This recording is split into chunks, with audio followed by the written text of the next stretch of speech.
Welcome to Mystery Stories, where quiet villages hide secrets beneath their peaceful charm. Tonight's mystery begins along a gentle orchard path, where a simple evening walk turns into a puzzle no one in the village can easily explain. As whispers spread and small details begin to surface, Miss Marple quietly observes the world around her. And sometimes, the smallest clue is enough to reveal a truth no one expected.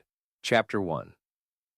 It was Mrs. Finch at the post office who first said, in that thoughtful half-whisper villagers often used when speaking about something they did not quite wish to explain, that the orchard path had not felt quite right lately. She said it while handing over a small bundle of letters and leaning forward slightly across the counter, her voice lowering as though the wooden shelves themselves might overhear her. She mentioned hearing voices there one evening, not loud exactly, but sharp in tone, like two people speaking through tightly held patience. Mrs. Finch had not gone to investigate, of course. No one in the village ever truly did when voices carried through evening air. Still, she had noticed the direction of the sound, and it had come from the narrow footpath that curved quietly behind the old orchard near St. Luke's Church. It was not long after hearing that small remark that Miss Marple found herself walking that very path on a mild spring afternoon, her steps slow and thoughtful, as though she were enjoying the gentle warmth of the day. In truth, Miss Marple enjoyed observing far more than walking, and village paths offered endless small details to a careful eye. The orchard beside the path was beginning to show the early signs of blossom. The branches of the trees stretched softly toward the sky, and the faint scent of apple blossom drifted through the air in a way that made the place seem almost dreamlike. The path itself was narrow, but well known. It had been used by villagers for many years, especially those who preferred a quiet walk between the church and the far cottages near the meadow. The earth along the sides of the path was soft after several days of gentle rain, and Miss Marple paused for a moment near the orchard fence, glancing down in the mild, absent manner that people often mistook for idle curiosity. Her eyes lingered there longer than most would have expected. There were footprints in the soil. That in itself was hardly unusual. Paths collected footprints as naturally as ponds collected fallen leaves. Yet something about these prints seemed odd, though it was not immediately obvious why. Miss Marple adjusted her position slightly and looked again with quiet patience. The prints began suddenly. There were no marks leading toward them from the direction of the path, no gradual pattern of steps approaching the place. Instead, they appeared in the soft soil as though someone had simply stepped down from the air itself. Miss Marple tilted her head gently. People did not appear from nowhere. She looked toward the orchard fence beside the path. It was a simple wooden structure, old but still sturdy. The ground beneath the fence was slightly raised, just enough that someone standing on the other side might easily step over. Miss Marple said nothing aloud, of course. Observations were far more useful when they were allowed to settle quietly. A blackbird hopped along the fence rail and then flew away into the orchard, leaving the path silent once again. Miss Marple resumed her walk, though her thoughts had become rather more attentive. Later that afternoon, the village tea shop was warm with the pleasant sound of quiet conversation and the gentle clinking of china. Miss Marple sat comfortably near the window with a cup of tea placed neatly before her. The tea shop was one of the most reliable places for gathering information in any village, though it rarely presented itself as such. People simply spoke, often believing they were sharing harmless observations. Mrs. Dalton was seated nearby, and she had already begun describing the unfortunate news that had been spreading through the village that morning. Mr. Leonard Whitcomb had been found dead. The discovery had been made early that morning by the gardener who worked near the orchard. Whitcomb's body had been found at the bottom of the small slope beside the path, lying awkwardly among the damp grass. The doctor, who had arrived shortly afterward, had explained that Whitcomb must have slipped while walking along the path in the darkness the previous night. Mrs. Dalton shook her head gently while stirring her tea. "A terrible accident," she said softly, "though I always felt that path was quite safe myself." Miss Marple nodded politely. "It is certainly a very peaceful walk. she replied in her gentle voice. Mrs. Finch, who had joined the conversation from the neighboring table, leaned forward slightly. He was seen walking there just the evening before, she added. I remember hearing it quite clearly when Mr. Peters came into the shop this morning. He said Whitcomb passed him near the orchard gate not long after dusk. Miss Marple lifted her teacup slowly. Indeed, she said quietly. The name Leonard Whitcomb had only recently become familiar within the village. He had purchased Hawthorne Cottage some months earlier and had arrived with the sort of polite confidence that newcomers often brought with them. He had been well-dressed, well-spoken, and apparently quite wealthy, though his exact business affairs had never been entirely clear. Mrs. Dalton continued speaking. They say he had business in London for many years, she remarked, though no one seems to know precisely what sort. Mrs. Finch lowered her voice slightly. I did hear, she said carefully, that he had been asking rather a lot of questions lately. Miss Marple glanced up. Questions? She asked gently. Yes, Mrs. Finch replied. About the village, mostly. Old families, property records, that sort of thing. Mr. Linton, the solicitor, mentioned it only yesterday when he came for stamps. Miss Marple stirred her tea slowly. Curious, she said. Mrs. Dalton leaned back slightly. Well, newcomers often take an interest in their surroundings. Quite so, Miss Marple said pleasantly. But she remembered the footprints. The conversation drifted toward other topics for a few minutes, mostly about the upcoming church garden gathering. Yet the subject returned again when Mrs. Finch mentioned something she had nearly forgotten. There was another odd thing, she said. Miss Marple looked up mildly. Odd things are often the most interesting, she said. Mrs. Finch nodded. It was late the evening before last.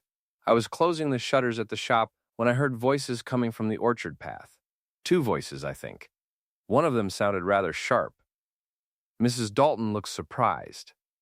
Did you recognize them? Mrs. Finch shook her head. No. They were too far away. But it certainly sounded like an argument. Miss Marple said nothing for a moment. She simply held her teacup near her lips while considering the soft details of the afternoon. Voices on the path. Footprints that began where no steps should begin. And a man who had died only hours later at the bottom of a gentle slope. Mrs. Dalton spoke again. Well, accidents do happen. Yes, Miss Marple said kindly. They certainly did. But Miss Marple had lived long enough to notice that accidents rarely left such curious little puzzles behind them. The sun had begun to dip lower outside the tea-shop window, casting long golden shadows across the village street. A few villagers passed by quietly, unaware that their peaceful routine had already begun to conceal something far less simple. Miss Marple finished her tea and rose slowly from her chair. I believe I shall take another small walk before evening, she said pleasantly. The orchard path was quiet again when she returned there. The air had cooled slightly, and the branches of the orchard trees moved softly in the evening breeze. Miss Marple walked slowly to the same place she had stopped earlier that afternoon. The footprints were still there. She studied them again with careful patience. They did not follow the direction of the path. They began beside it, and they ended near the place where Whitcomb had fallen. Miss Marple's eyes moved slowly toward the orchard fence once more. Someone had stepped down from there. Someone had been waiting. Miss Marple clasped her hands gently in front of her. A simple fall, the doctor had said. But simple explanations were sometimes the least reliable. The orchard trees rustled quietly above the path, and the evening air carried the faint scent of blossom once again. Miss Marple turned to leave. Her expression remained kind and thoughtful, the same expression villagers had seen many times before when she listened politely to small pieces of gossip or harmless speculation. Yet behind that calm smile, a quiet understanding had already begun to form, and Miss Marple, walking slowly away from the orchard path, knew she had just seen the first shadow of murder. Chapter 2.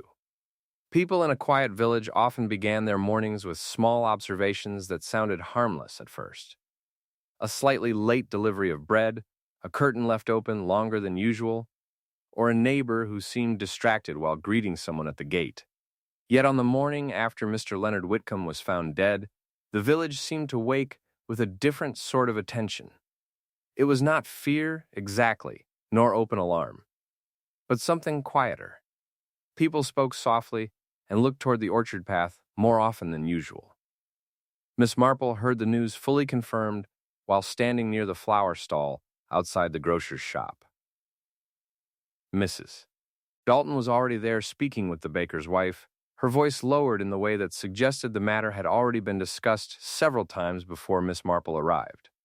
They found him just after sunrise, Mrs. Dalton was saying.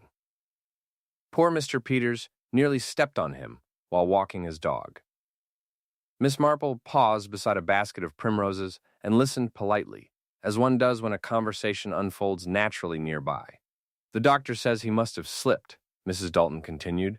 Fell down the slope beside the path. Quite unfortunate. The baker's wife shook her head slowly. I have walked that path for 20 years, she said, and I have never once slipped there. Mrs. Dalton gave a small, thoughtful sigh. Well, accidents do happen. Miss Marple lifted a small bunch of flowers and examined them with gentle interest. Yes, she said in her calm voice, they do. Yet she noticed that neither woman sounded entirely convinced by the explanation.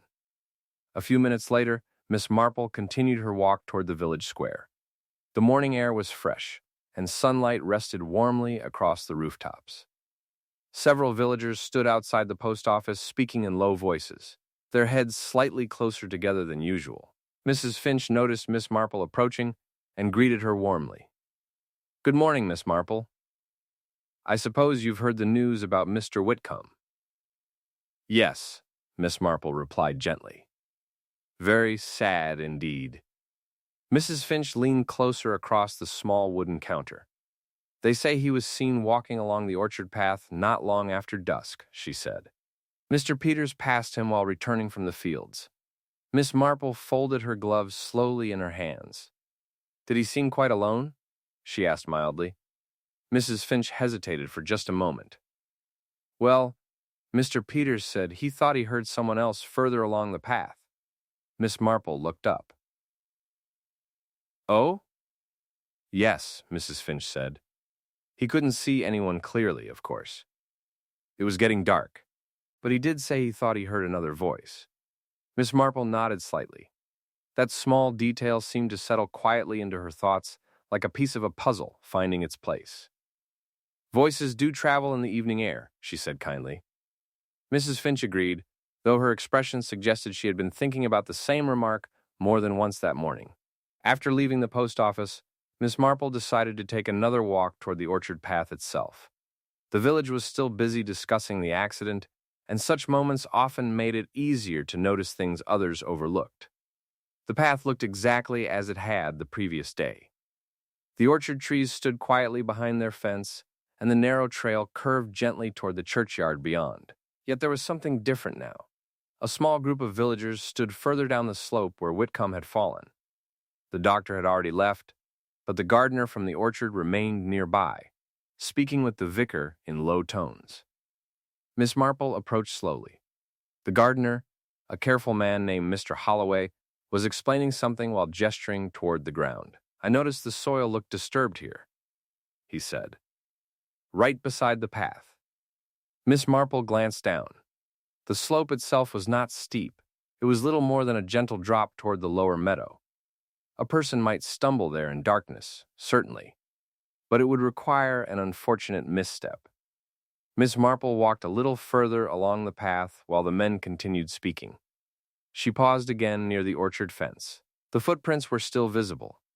But now, seeing them in the bright light of morning, something about them seemed even stranger than before. They did not follow the path at all. They appeared beside it. Miss Marple bent slightly, as though adjusting her shoe, and studied the pattern more carefully. The soil showed the clear mark of 2 deep steps, then several lighter ones moving toward the slope, and then nothing. Miss Marple straightened slowly. Mr. Holloway soon approached her with a polite nod. Morning, Miss Marple. Good morning, Mr. Holloway, she replied warmly. He glanced toward the disturbed ground. "Sad business," he said. "Yes," Miss Marple agreed gently. Mr. Holloway lowered his voice slightly. "I can't quite understand how he slipped, truth be told. That part of the path is usually very firm." Miss Marple looked toward the orchard fence. "Perhaps he stepped aside for someone," she suggested thoughtfully. Mr. Holloway frowned slightly. "That might explain it." Miss Marple smiled politely. But she noticed something else as they stood there. The grass near the fence had been pressed down slightly, as though someone had stood there for some time. Not walking. Waiting. Miss Marple said nothing about this observation. Instead, she thanked Mr. Holloway for his time and continued her walk toward the village. The tea shop was even busier than usual that afternoon. The death of a newcomer always stirred curiosity, especially when it occurred so suddenly. Mrs. Dalton was once again seated near the window, and she waved Miss Marple over with quiet urgency. "My dear Miss Marple," she said, "have you heard the latest?" Miss Marple took her seat calmly. "No," she said. "What has happened?" Mrs. Dalton lowered her voice slightly. Mr. Whitcomb had apparently been meeting someone in the village. Miss Marple raised her eyebrows gently. "Indeed?" "Yes. Quite privately, too. Mrs. Finch heard from Mr. Linton that Whitcomb had asked to see him about some business matter only 2 days before the accident." Miss Marple stirred her tea slowly. "Did they meet?" Mrs. Dalton hesitated. "No one seems quite certain." Miss Marple took a small sip of tea. Across the room, Mr. Gerald Linton himself had just entered the tea shop. He was a well-respected solicitor in the village, known for his careful manners and quiet professionalism. Yet as he greeted the room politely, Miss Marple noticed something small but telling. His smile seemed slightly forced. And when Mrs. Dalton mentioned Whitcomb's name once more, Mr. Linton's hand paused briefly on the back of a chair. Only for a moment. But moments often mattered. Miss Marple observed the reaction without appearing to watch at all. Mr. Linton soon took a seat near the door and ordered tea, though he spoke less than usual. Mrs. Dalton leaned closer to Miss Marple. "I do wonder what business Whitcomb had here," she whispered. Miss Marple folded her hands gently in her lap. "People sometimes bring unfinished matters with them when they move to a new place," she said quietly. Mrs. Dalton nodded thoughtfully. Outside, the afternoon light had begun to soften once again. The orchard path lay silent beyond the churchyard, as peaceful as ever. Yet Miss Marple could not quite forget the curious pattern of those footprints. They had appeared where no steps should appear, and they had led toward the place where Whitcomb had fallen. Miss Marple looked toward the tea shop window for a moment, her expression thoughtful but calm. If someone had truly slipped on that path, it would have left a simple story behind. But the path itself seemed to be telling something quite different, and Miss Marple, watching the quiet movements of the village around her, began to wonder whether the path had been arranged to tell a lie. Chapter 3. It was a small remark made during a church luncheon that first suggested to Miss Marple that the village might be hiding more than it realized. In quiet places such as this one, people often believed they were speaking about harmless matters, yet their words sometimes carried far deeper meanings than they intended. That particular afternoon, the tables had been arranged neatly in the church hall, and the gentle scent of fresh bread and tea filled the room as villagers gathered for what was meant to be a pleasant social gathering. Miss Marple sat comfortably near the middle of the room, listening with the patient attention that had long been her habit. Conversations moved easily from one table to another. Someone spoke about the coming spring fair, another person mentioned repairs to the church roof, and for a short time it seemed as though the unsettling news about Mr. Leonard Whitcomb had been placed carefully aside. But villages had a way of circling back to unfinished matters.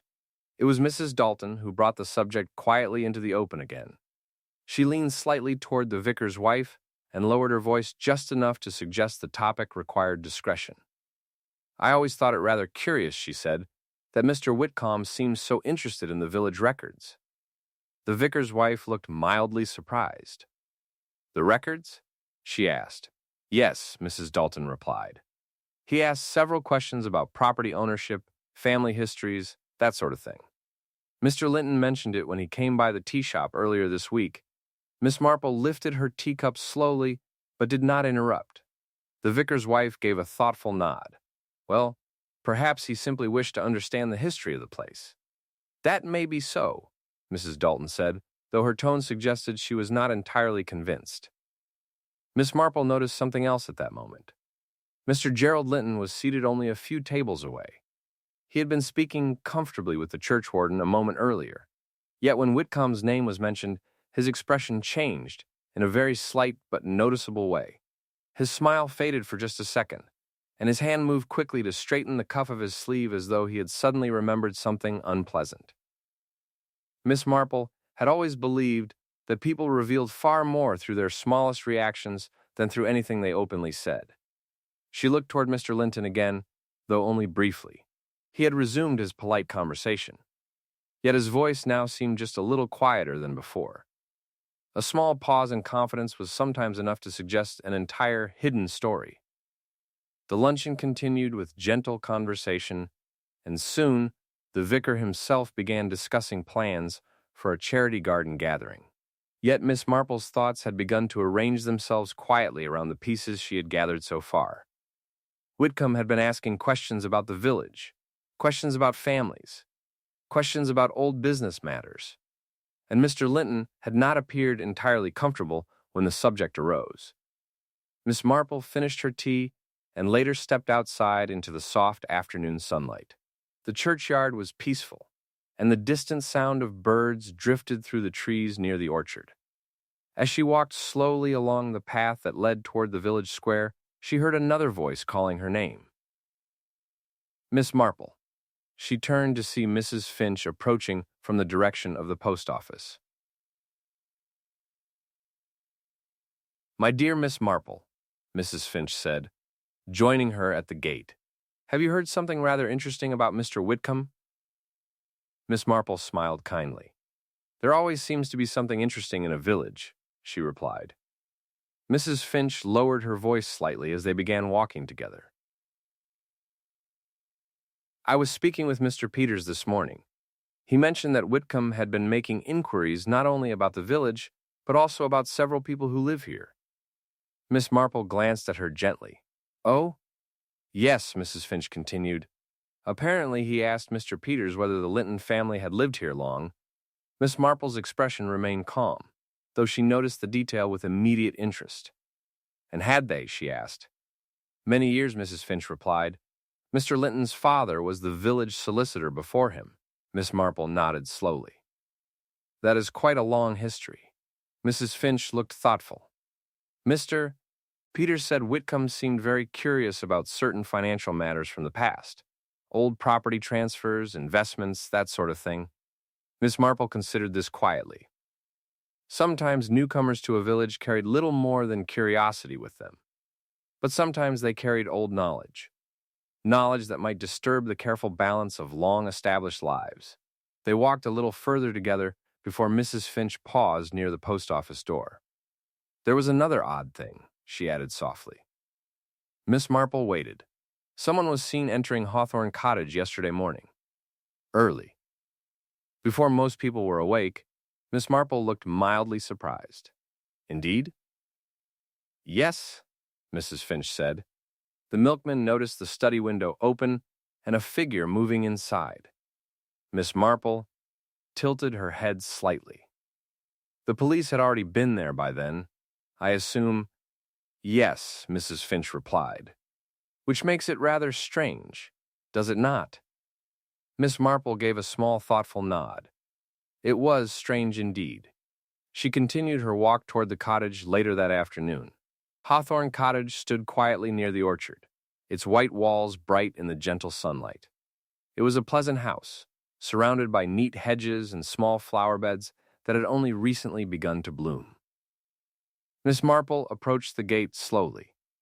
The house appeared undisturbed, yet something about the study window caught her attention. The curtains inside were slightly uneven, as though someone had drawn them aside in haste.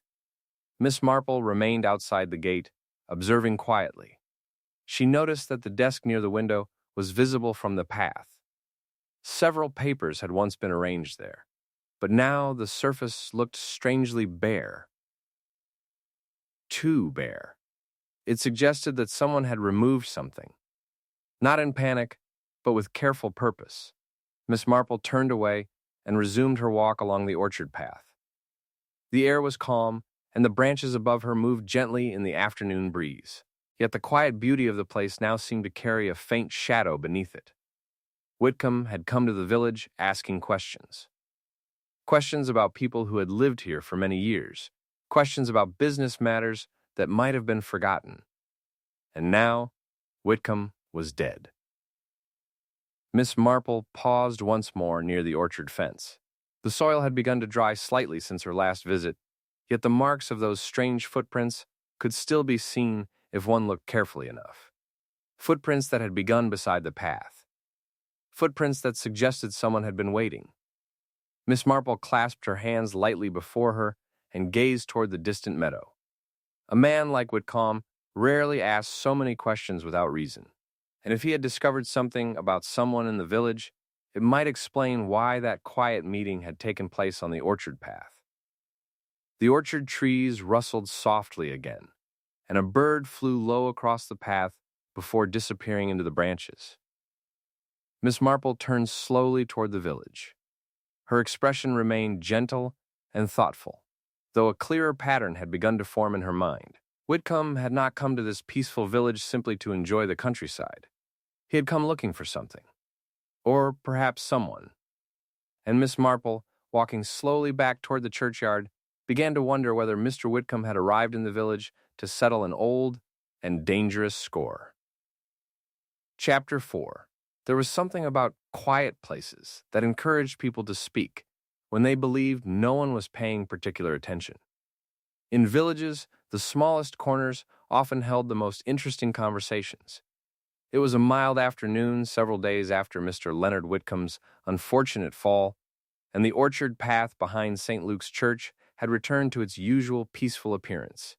The blossoms had begun to open more fully now, and a gentle breeze carried their scent along the narrow lane.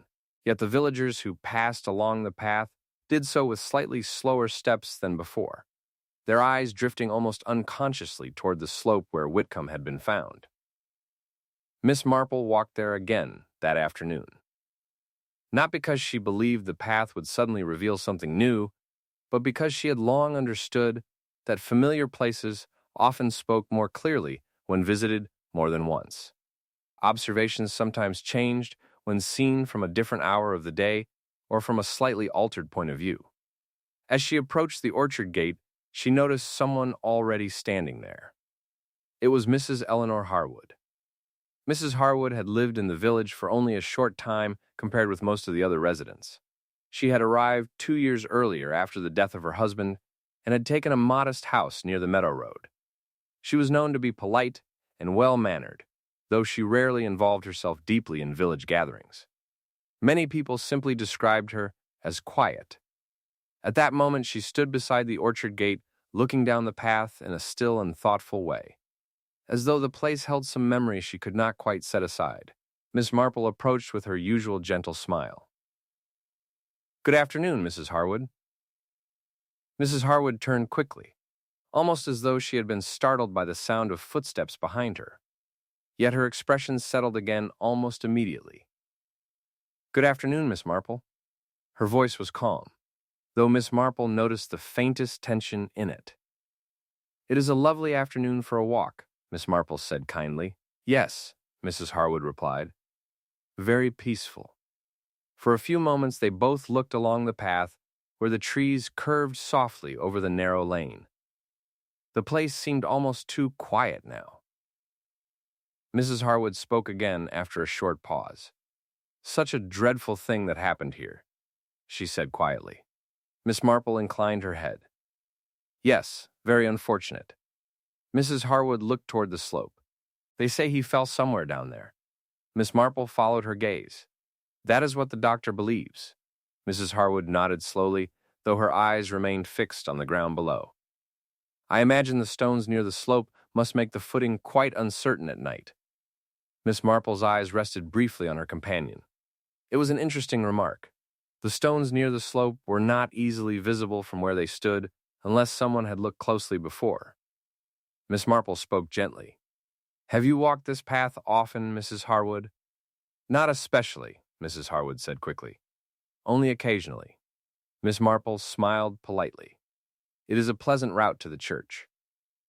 "Yes," Mrs. Harwood replied, though her attention seemed to drift again toward the place where Whitcomb had died.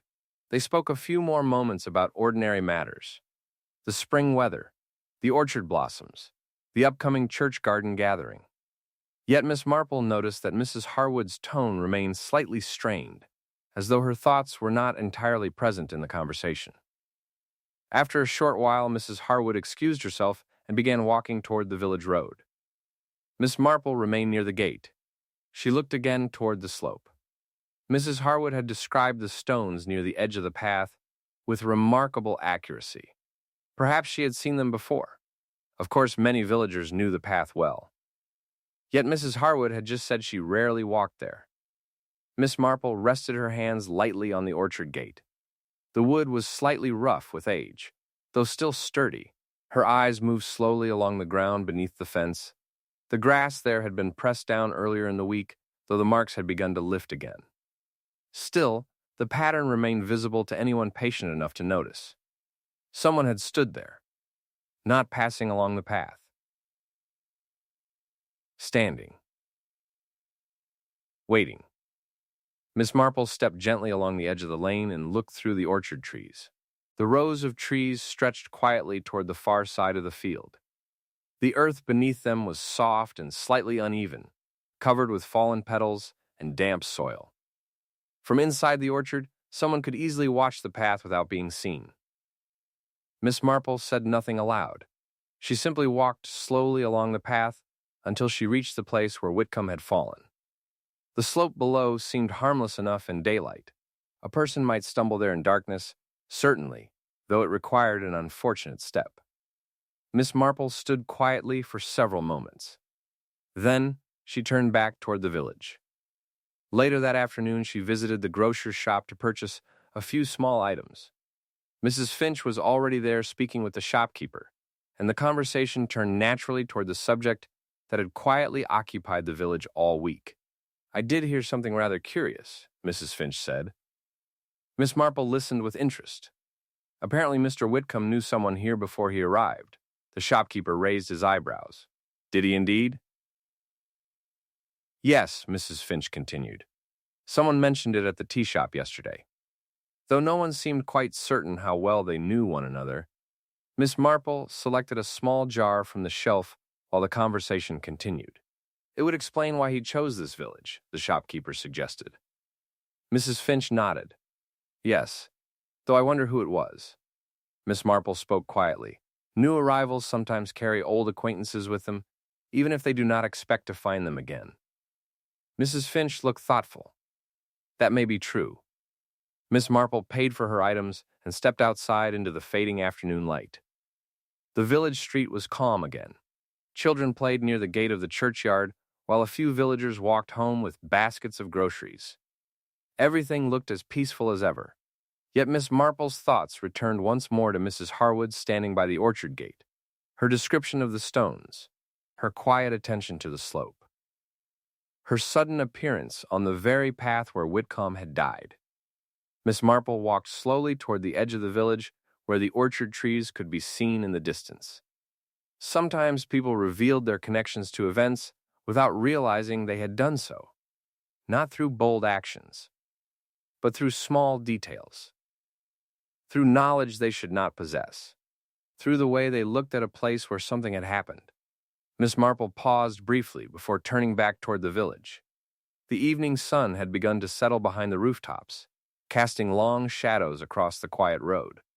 Somewhere beyond the trees, the orchard path curved silently toward the slope, and Miss Marple began to suspect that Mr. Whitcomb had not been alone on that path the night he died. Chapter 5. There was a certain kind of quiet that settled over a village when people believed a matter had already been explained. Once the doctor had spoken, and the word accident had been repeated often enough, most villagers were willing to let the event fade gently into memory.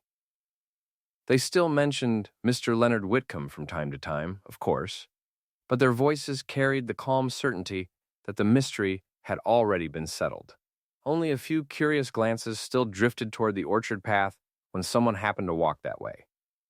Miss Marple had noticed this calm acceptance many times before in village life. People preferred simple explanations. They liked the comfort of believing that unfortunate events arrived without reason and left without leaving deeper questions behind. But Miss Marple had also learned that when something appeared too simple, it was often worth looking a little closer. That particular morning, she had been invited to the vicarage for tea by the vicar's wife, Mrs. Halbrook, who enjoyed occasional quiet visits and thoughtful conversation. The vicarage sat beside the churchyard garden, and its windows looked out toward the orchard trees beyond the low stone wall. The sitting room was warm with sunlight, and the gentle smell of freshly brewed tea filled the air as Miss Marple settled comfortably into a small armchair near the fireplace. Mrs. Halbrook poured tea with careful hospitality. "It has been such a strange week for the village," she said softly. "Poor Mr. Whitcomb. I hardly knew the man, yet it still feels unsettling when something like that happens so close to home." Miss Marple accepted her cup with a polite smile. "Yes," she said gently. "It does remind one how quickly circumstances may change." Mrs. Halbrook gave a small, thoughtful nod and placed a plate of biscuits on the table. "I do hope the matter is finished now," she continued. "The doctor seemed quite certain about the accident." Miss Marple stirred her tea quietly, but did not answer immediately. At that moment, her attention drifted toward the fireplace beside them. There was nothing unusual about a fireplace in the vicarage, of course. It had likely warmed that same room for decades. Yet Miss Marple noticed something small among the pale ashes near the grate. A scrap of paper. Most people would not have looked twice at it. Yet Miss Marple had a habit of noticing things others overlooked. She rose slowly from her chair with the gentle excuse of warming her hands near the hearth. "Such a comfortable room," she said pleasantly. Mrs. Halbrook smiled. "Yes, especially on cooler mornings." Miss Marple bent slightly near the fireplace and looked down at the ashes. The scrap of paper had been burned, though not completely. The edges had curled inward from the heat, but a small portion of the surface remained intact. She lifted it carefully between her fingers. "Ah," she said quietly. Mrs. Halbrook looked over with mild curiosity. Just a piece of paper that did not quite finish burning, it seems. Miss Marple studied the fragment gently. Only a few letters remained visible, though they had been written in neat, deliberate handwriting. Linton. Miss Marple turned the scrap slightly toward the light. The rest of the name had been destroyed by the fire, yet the meaning of the remaining letters seemed quite clear. Mrs. Halbrook looked puzzled. "Oh dear, that must have been one of the letters delivered here by mistake earlier this week," she said. "The postman occasionally leaves things meant for the solicitor's office with us by accident." Miss Marple nodded calmly. "That does happen from time to time." Mrs. Halbrook continued speaking while pouring another cup of tea. "I believe several letters arrived incorrectly on the same morning Mr. Whitcomb died. I simply burned the envelopes afterward once they had been returned." Miss Marple examined the fragment once more before placing it gently back among the ashes. It was a small thing, yet small things often had curious timing. Whitcomb had died earlier that week. And now a letter connected to Mr. Gerald Linton had nearly been destroyed in the vicarage fireplace. Miss Marple resumed her seat. The conversation moved naturally to other topics for a while. The garden, the spring flowers, and a small charity event the church hoped to organize later that month. But Miss Marple's thoughts continued to circle quietly around that small burned fragment. After tea, she stepped outside into the garden and walked slowly toward the village road. The afternoon air carried the faint warmth of early spring, and several villagers could be seen moving about their daily errands. Near the gate, she encountered Mrs. Finch again, who seemed particularly eager to share the latest bits of news that had passed through the post office that morning. "My dear Miss Marple," she said warmly, "you will find this interesting." Miss Marple smiled politely. "I often do." Mrs. Finch lowered her voice slightly. Apparently, Mr. Whitcomb had asked to meet Mr. Linton privately just a few days before his death. Miss Marple's expression remained calm. Did they meet? No one seems certain, Mrs. Finch replied. Mr. Linton says Whitcomb wished to discuss a business matter from years ago. Miss Marple folded her gloves thoughtfully. From years ago, she repeated gently. Yes, Mrs. Finch said. Something about financial records. Miss Marple nodded slowly. Business matters from the past had a curious way of resurfacing when least expected. Later that afternoon, Miss Marple encountered Mr. Linton himself while passing through the village square. He greeted her politely, though his voice carried a faint hesitation. Good afternoon, Miss Marple. Good afternoon, Mr. Linton.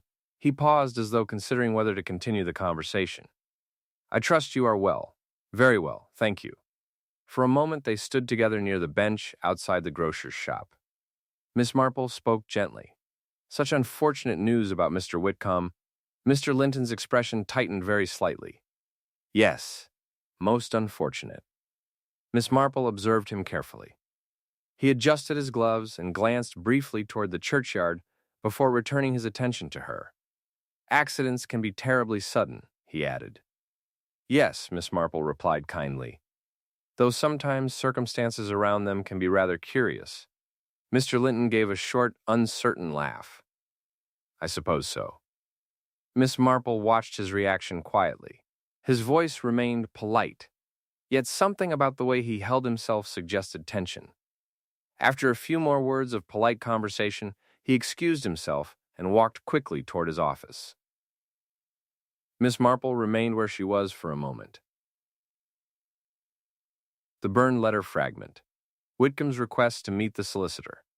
The nervous tone Mr. Linton had shown more than once when Whitcomb's name was mentioned. Miss Marple began walking slowly toward the orchard path again. The village seemed calm in the late afternoon sunlight. A few children played near the churchyard gate, and the distant sound of birds drifted through the orchard trees. She paused once more near the place where Whitcomb had fallen. The slope looked harmless in daylight, as it always had. Yet Miss Marple's thoughts now moved in a slightly different direction. Whitcomb had been asking questions about old financial matters. He had requested a private meeting with Mr. Linton, and now a letter bearing Linton's name had nearly been destroyed. Miss Marple looked quietly toward the orchard fence. The branches above rustled softly in the breeze. Village gossip often traveled slowly, but it rarely traveled without leaving a trail. Someone in the village had reason to fear what Whitcomb might reveal, and Miss Marple, standing thoughtfully beside the quiet orchard path, began to wonder which of the villagers had been most frightened of the truth Whitcomb carried with him. Chapter 6. There was a quiet confidence in the way gardeners spoke about soil, footprints, and disturbed ground. They spent so much of their time studying the earth that even the smallest change rarely escaped their notice. It was for that reason that Miss Marple decided to speak again with Mr. Holloway, the gardener who cared for the orchard beside the path. The morning was clear and calm when she arrived. A gentle breeze moved through the branches of the apple trees, and small white blossoms drifted slowly through the air like falling snow.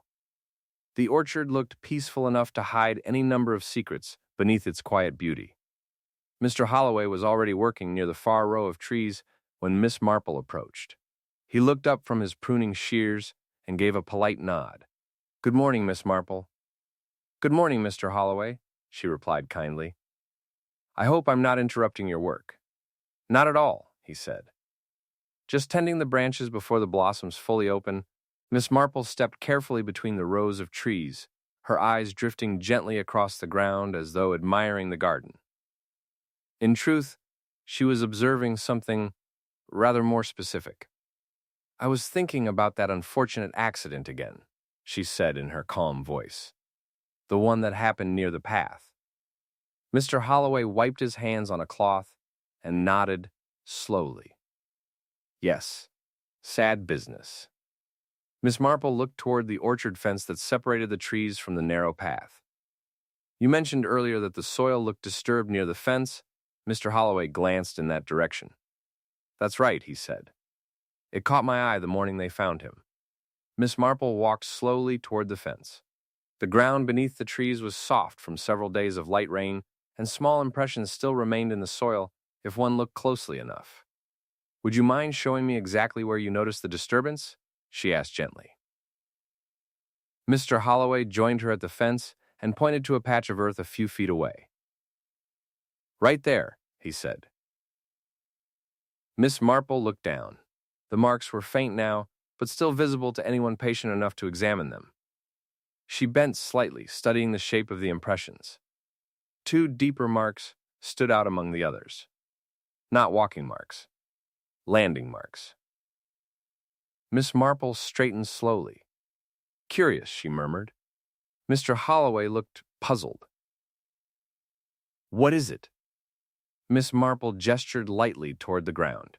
"These impressions seem rather deeper than ordinary footsteps." Mr. Holloway crouched beside her and looked more closely. "You're right," he said after a moment. "That's not someone walking." Miss Marple nodded gently. "It suggests someone may have stepped down from the fence rather than approached along the path." Mr. Holloway scratched his chin thoughtfully. "Well, now, that would make sense." Miss Marple's eyes moved slowly toward the top rail of the fence. The wood there was slightly worn, and a faint scrape mark ran along the edge where someone's shoe might easily have brushed against it while climbing over. If someone had been waiting inside the orchard, Miss Marple said softly, they could watch the path without being seen. Mr. Holloway looked surprised. "You mean someone might have been hiding here that night?" Miss Marple smiled kindly. "It is only a possibility." They stepped through the orchard toward the path itself. From that angle, the view was very clear. Anyone standing between the rows of trees could easily observe someone walking along the lane without revealing their own presence. Miss Marple looked toward the slope where Whitcomb had fallen. It was only a short distance away. Mr. Holloway spoke again. "Funny thing about those footprints," he said. Miss Marple turned toward him. "Yes?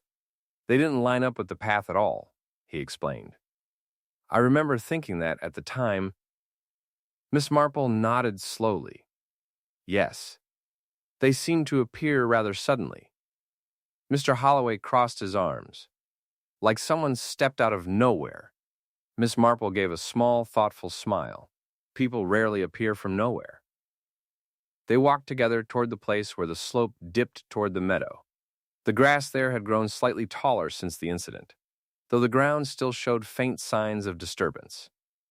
Miss Marple stood quietly for a moment. Then she spoke again. "If someone stepped over the fence and confronted Mr. Whitcomb here," she said calmly, "it would explain why the footprints begin so abruptly." Mr. Holloway looked thoughtful, and if there was some kind of struggle, Miss Marple did not finish the sentence. She simply looked toward the slope. Mr. Holloway lowered his voice. "You don't think he slipped, do you?" Miss Marple folded her hands gently. "I think the path may have been arranged to suggest that he did." They stood there quietly for several seconds while the breeze moved through the orchard trees. Eventually, Miss Marple thanked Mr. Holloway and began walking back toward the village. Along the way, she passed Mrs. Finch near the post office, who seemed particularly eager to share the latest piece of village gossip. "My dear Miss Marple," she said, "I heard something interesting this morning."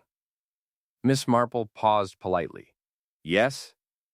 "Someone saw Mrs. Harwood walking through the orchard the evening Mr. Whitcomb died." Miss Marple's expression remained calm. "Did they indeed?" "Yes," Mrs. Finch continued. "One of the farm boys mentioned it while delivering milk."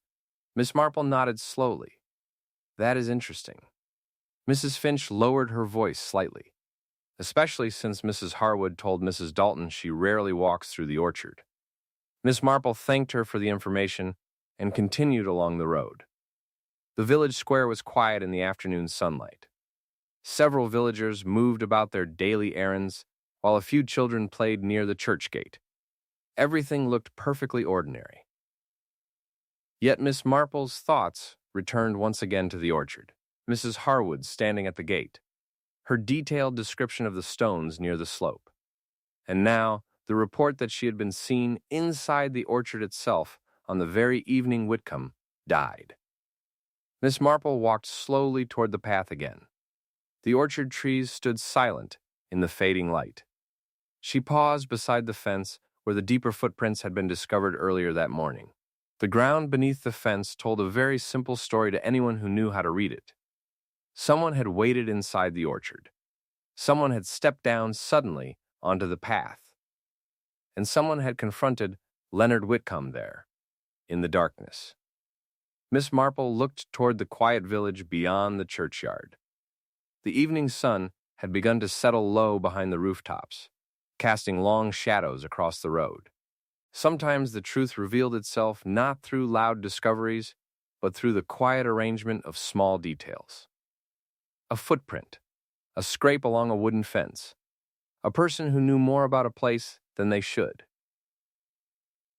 Miss Marple clasped her hands gently before turning back toward the village. The orchard path had tried to tell a very simple story, but the deeper marks in the soil suggested something rather different, and Miss Marple began to suspect that the path itself had been carefully arranged to hide where the killer had truly come from. Chapter 7. It was during a quiet afternoon conversation in the tea shop that Miss Marple finally decided the time had come to bring several small observations gently into the open. For days now, the village had continued its ordinary rhythm. People had returned to their gardens, their errands, and their polite conversations about weather and church matters. Yet beneath that calm surface, the memory of Leonard Whitcomb's death had not entirely disappeared. It lingered quietly in the background of every conversation, like a faint shadow that no one quite wished to acknowledge.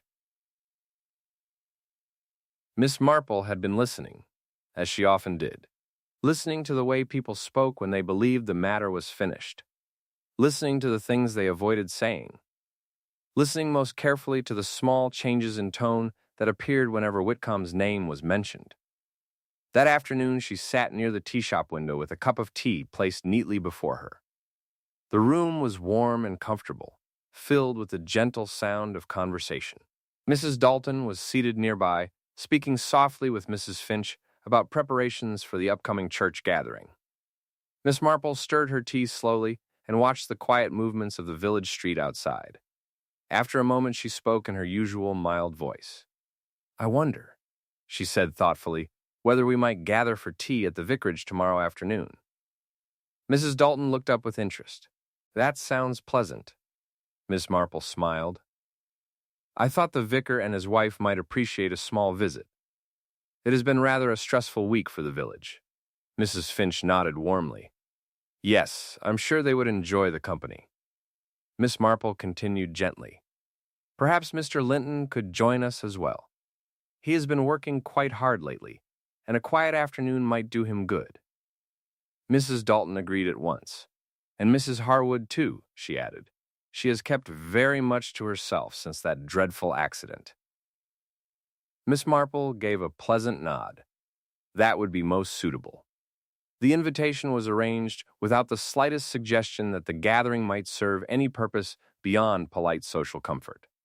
In a village, such small gatherings were common enough that no one thought twice about them. Yet Miss Marple's mind was already carefully arranging the pieces of a much larger picture. The following afternoon, the vicarage sitting room was once again filled with the warm scent of tea and fresh biscuits.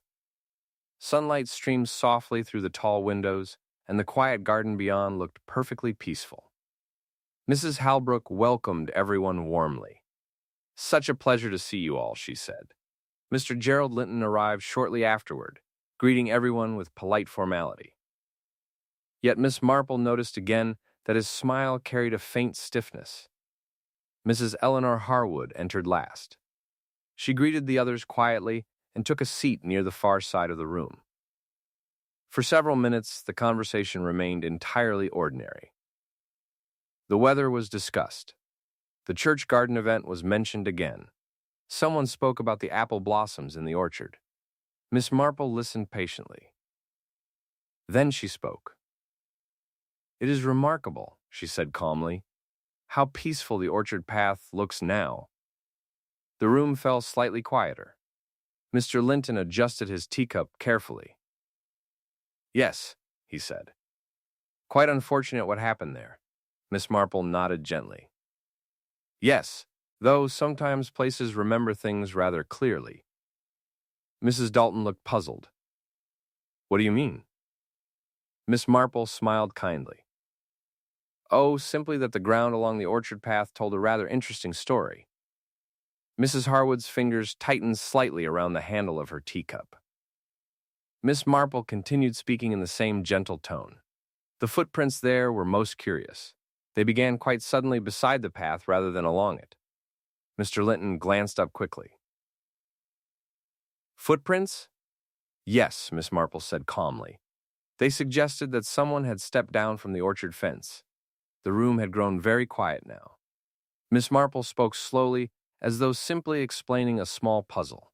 If someone had been standing inside the orchard waiting quietly, they could watch the path without being seen. Mrs. Harwood's face had become noticeably pale. Miss Marple continued. And when Mr. Whitcomb arrived that evening, the person waiting there might have stepped down to meet him. Mr. Linton cleared his throat uneasily. I'm not sure I understand what you are suggesting. Miss Marple turned her calm gaze toward him. I believe Mr. Whitcomb came to this village with certain knowledge about events from many years ago. Mr. Linton did not respond. Miss Marple's voice remained warm and gentle. He had been asking questions about old financial matters, about families who had lived here for a long time. Mrs. Dalton looked from one face to another. Miss Marple continued quietly. And he had requested a private meeting with you, Mr. Linton. Mr. Linton's hands tightened slightly. Yes, he said. A business matter. Miss Marple nodded thoughtfully. Indeed. Though I suspect it may have involved an incident in London many years ago, Mrs. Finch leaned forward. What incident? Miss Marple spoke softly. A financial scandal that caused great hardship for several families. Mrs. Harwood lowered her eyes. Miss Marple's voice remained calm. One of those families was ruined completely.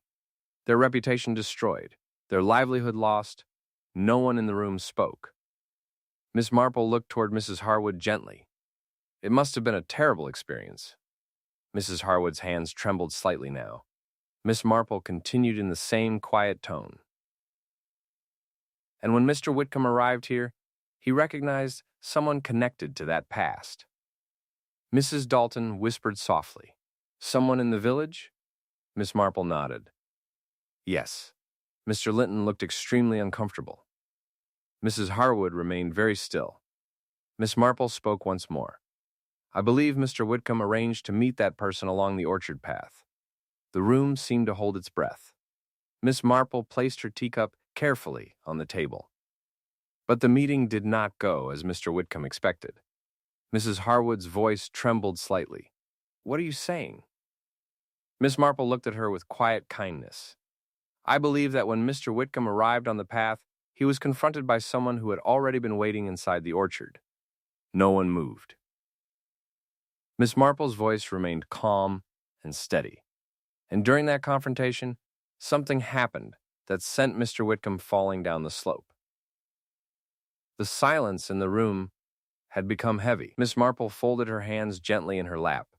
I do not believe it was an accident. Mr. Linton looked toward Mrs. Harwood with sudden realization. Mrs. Harwood sat perfectly still. Miss Marple's eyes rested quietly on her. The truth now hung in the room like a quiet storm waiting to break. And Miss Marple realized that the final piece of the mystery was about to reveal itself. Chapter 8. For several long seconds after Miss Marple spoke, the room remained completely silent. The quiet inside the vicarage sitting room felt heavier than any raised voice might have been. Outside the window, the garden looked calm and bright in the afternoon sun, yet within the room the atmosphere had shifted into something far more serious. Miss Marple sat peacefully in her chair, her hands folded lightly in her lap, her expression calm and kind. She had never believed that truth required harshness. In her experience, truth often revealed itself most clearly when spoken gently. Mrs. Dalton looked from one face to another, her confusion slowly turning into uneasy understanding. Mr. Gerald Linton stared down at the floor beside his chair, as though the pattern of the carpet had suddenly become very important. Mrs. Eleanor Harwood had not moved at all. Her teacup still rested in her hand, though Miss Marple noticed that her fingers trembled slightly against the porcelain. Miss Marple spoke again in the same calm voice. Mr. Whitcomb came to the village with a purpose. He had been making careful inquiries about people who lived here, about business matters from many years ago. Mr. Linton exhaled slowly, but he said nothing. Miss Marple continued. Many years ago, there was a financial scandal in London. Several investors lost their savings. Some families were ruined completely. Mrs. Finch listened with wide eyes. I remember hearing something about that, she said softly. Miss Marple nodded. Yes, it was never spoken about openly afterward, but its consequences were very real. She turned her gentle gaze toward Mrs. Harwood. One of the families most affected by that scandal was yours, Mrs. Harwood. Mrs. Harwood closed her eyes for a moment. The room remained silent as Miss Marple continued. Your husband lost everything during that affair. His business failed, and your family was forced to leave London quietly to avoid further embarrassment. Mrs. Harwood slowly placed the teacup on the table beside her. Her voice, when she finally spoke, was quiet but steady. Yes, she said. No one interrupted her. Miss Marple spoke gently, and the man responsible for that scandal was Leonard Whitcomb. Mrs. Dalton gasped softly. Mrs. Harwood's hands rested in her lap now. When he arrived in the village, Miss Marple continued, he recognized you. Mrs. Harwood nodded slowly. Yes, she whispered. Miss Marple's voice remained calm. He had spent years avoiding the consequences of his actions. But when he saw you here, he realized something else. Mrs. Finch leaned forward. What? Miss Marple answered quietly. He realized you might still know the truth about what happened in London. Truth that could damage his reputation if it became known. Mr. Linton finally looked up. So he tried to silence her? Miss Marple shook her head gently. No, quite the opposite. The room waited. He attempted to use that past as a weapon. Mrs. Dalton frowned. You mean he threatened her? Miss Marple nodded. I believe Mr. Whitcomb approached Mrs. Harwood and suggested that certain old details about her husband's financial difficulties might become public if she did not cooperate with him. Mrs. Finch's voice trembled. That is dreadful. Miss Marple continued quietly. He arranged to meet her on the orchard path that evening. Mrs. Harwood looked down at the floor. I agreed to meet him, she said. Her voice was no longer trembling. It was calm now, though heavy with memory. Miss Marple spoke gently. But you arrived early. Mrs. Harwood nodded again. Yes. The room remained still as she continued. I did not wish to be seen walking with him, so I waited inside the orchard. Miss Marple glanced toward the window where the orchard trees could be seen in the distance. The footprints beneath the fence told that part of the story. Mrs. Harwood gave a faint, sad smile. I suppose they did. Mr. Linton spoke quietly. And when Whitcomb arrived, Mrs. Harwood's voice became lower. He was exactly as I remembered him. Calm. Confident. As though the lives he had destroyed meant nothing to him, she paused for a moment. He told me I should be grateful he had not exposed certain matters years ago. Miss Marple listened quietly. Mrs. Harwood continued. He said he would keep silent about my husband's debts if I agreed to pay him. Mrs. Dalton looked shocked. He was blackmailing you. Mrs. Harwood nodded slowly. Yes, Miss Marple spoke gently. And during that conversation, something happened. Mrs. Harwood closed her eyes briefly. He stepped closer to me, she said. He spoke as though he believed he controlled everything. Her voice lowered further, and in that moment I realized he would never stop. The room remained silent. "I pushed him," she said quietly. "No one moved. It was not planned. I only meant to move him away from me." Her eyes opened again. But he stepped backward onto the edge of the slope. Mrs. Finch covered her mouth with her hand. Mrs. Harwood's voice grew softer. He lost his balance. Miss Marple spoke gently, and he fell. Mrs. Harwood nodded once. Yes. The silence that followed seemed to stretch for several seconds. Finally, Mr. Linton spoke. "The footprints on the path," Mrs. Harwood answered quietly. "I arranged them afterward." Miss Marple nodded slightly. "The marks suggested someone had simply walked along the path and slipped." Mrs. Harwood's voice carried quiet exhaustion. "I thought it might appear like an accident." Miss Marple looked at her kindly. But the deeper footprints beneath the fence told another story. Mrs. Harwood did not respond. Outside the window, the breeze moved softly through the orchard trees, just as it had on the evening Whitcomb died. Miss Marple spoke again. "You did not intend to kill him." Mrs. Harwood shook her head slowly. "No." Mr. Linton stood from his chair and walked slowly toward the window. "I will contact the authorities," he said quietly. Mrs. Harwood nodded. Yes. Her voice carried no resistance, only a tired acceptance. Miss Marple rose gently from her seat and walked to the window beside Mr. Linton. The orchard path curved quietly through the trees, just as it had on every other peaceful afternoon. For a moment, Miss Marple simply looked at it. Paths were curious things. They seemed simple enough when seen from a distance, but sometimes the truth they carried was far more complicated. Miss Marple folded her hands lightly before her. The mystery of Leonard Whitcomb's death had not been hidden in loud secrets or dramatic discoveries. It had been hidden in small details. A footprint, a mark on a fence, a person who knew more about a place than they should. Miss Marple turned slightly toward the room behind her, where Mrs. Harwood now sat quietly awaiting what would come next. Her expression remained calm and thoughtful, and as she looked once more toward the narrow lane beneath the orchard trees, Miss Marple reflected that even the most peaceful path could sometimes tell a lie, though the smallest detail, noticed at the right moment, could reveal the truth that had been there all along. The following days in the village passed quietly, though the calm that settled over the streets carried a slightly different feeling than before. News traveled gently, as it always did in such places. No one spoke loudly about what had happened on the orchard path, yet everyone seemed to understand the story in their own quiet way. The authorities arrived, questions were asked, and Mrs. Eleanor Harwood spoke honestly about the evening she had met Leonard Whitcomb beneath the orchard trees.